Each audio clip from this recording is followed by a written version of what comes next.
The return of market volatility has seen the S&P 500 sink into correction territory in recent sessions. But how are things looking from a valuation perspective? Joining us now to discuss, David Sekera, Chief U.S. Market Strategist with Morningstar Research. David, always a pleasure to have you on the program. Oh, good to see you, Greg. So we see the headlines on a daily basis. A lot of them have been centered around trade uncertainty, and we get the sense that this is roiling the market. You say this isn't the only reason for the selling pressure we've seen. Walk us through what you're seeing.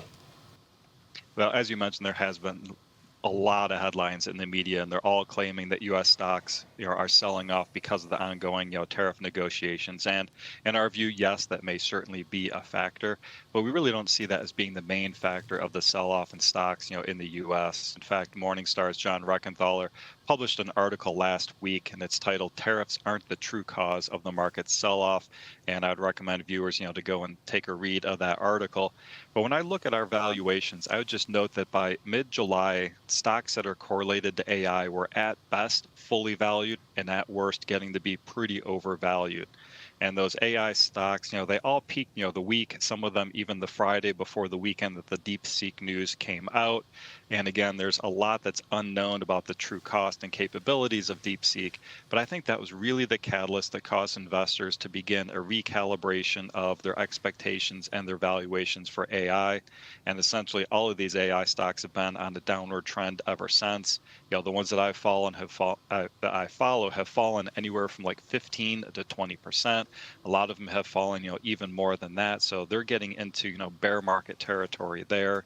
And considering how large, and a lot of these stocks are what I consider to be mega cap stocks, they're such a large percentage of the overall broad market index that they've skewed that broad market index, down even further than what we've seen in other areas in the marketplace.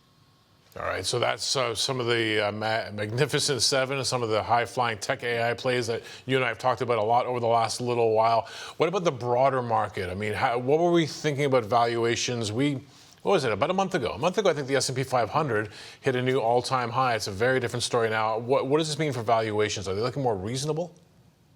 Yeah, I would say they're looking more reasonable generally, but certainly not to the point that I would call them undervalued just yet.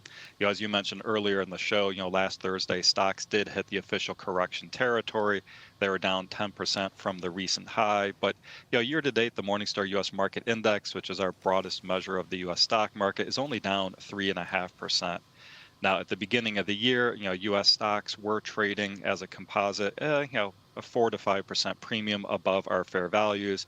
That put that at the top of the range that we consider to be, fairly valued. But at this point, they're now probably closer to the bottom of the range that we consider to be, fairly valued. So following the sell-off, we are starting to see, a lot more stocks that are now back at fair value as compared to being overvalued.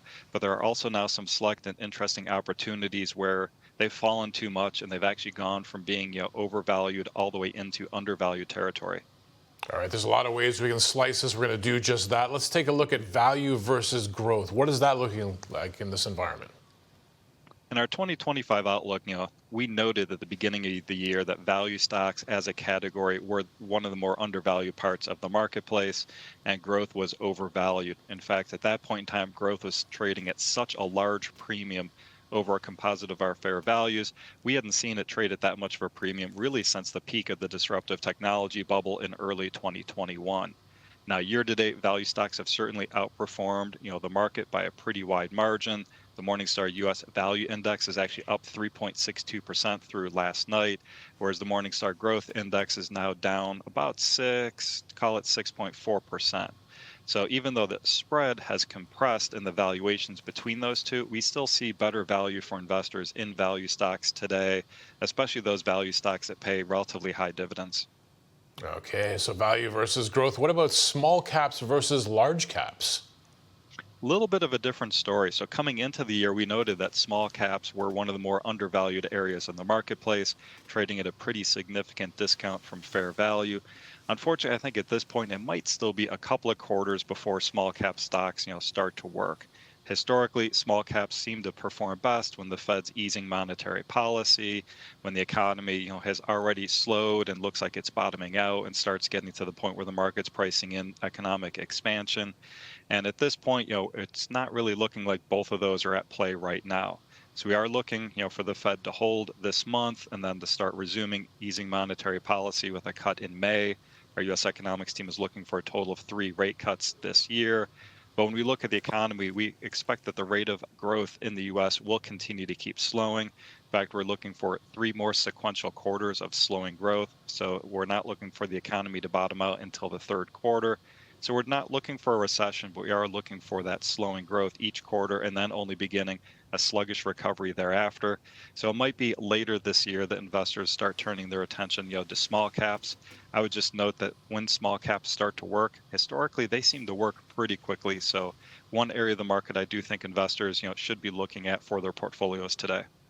Okay, so that's the small caps. If we look deeper into the large caps, where some of the focus might be over the next little while, what sectors are looking interesting?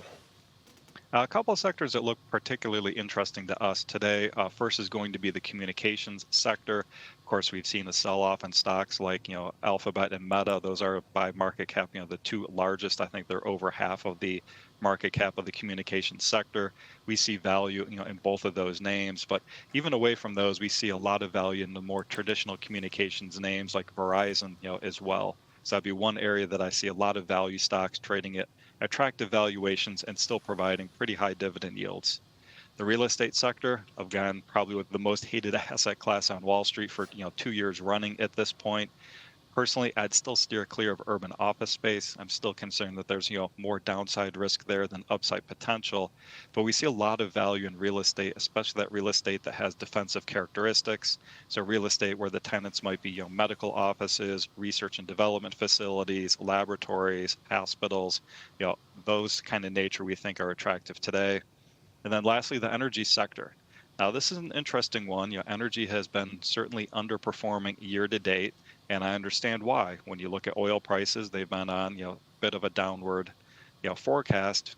And the way that we model out our energy names is we actually use the 2-year forward price, the 2-year strip price in the market. We don't necessarily think that we can forecast oil prices better in the near term than the market, but we do our own supply demand analysis and forecast the long-term price of oil. In this case, our long-term forecasts are for $55 WTI and $60 Brent. So those are both well below where the prices are today. So once you incorporate those into our models, we still think a lot of the exploration and production names, look interesting here. And then lastly, with energy, I do think it provides a good natural hedge in your portfolio for any other geopolitical risk or if inflation were to rebound. All right, lastly, I'll ask you, David, about the fundamentals. We've been through another earnings season. What was the big takeaway? Generally, I'd say pretty steady earnings growth, guidance for the most part in line, a few idiosyncratic, misses here and there. A lot of discussion by companies on how they're going to try and minimize, the impact of tariffs, on the results. But in my mind, I think looking forward, one of the biggest themes over the course of the rest of this year is going to be the evolution of investing in AI.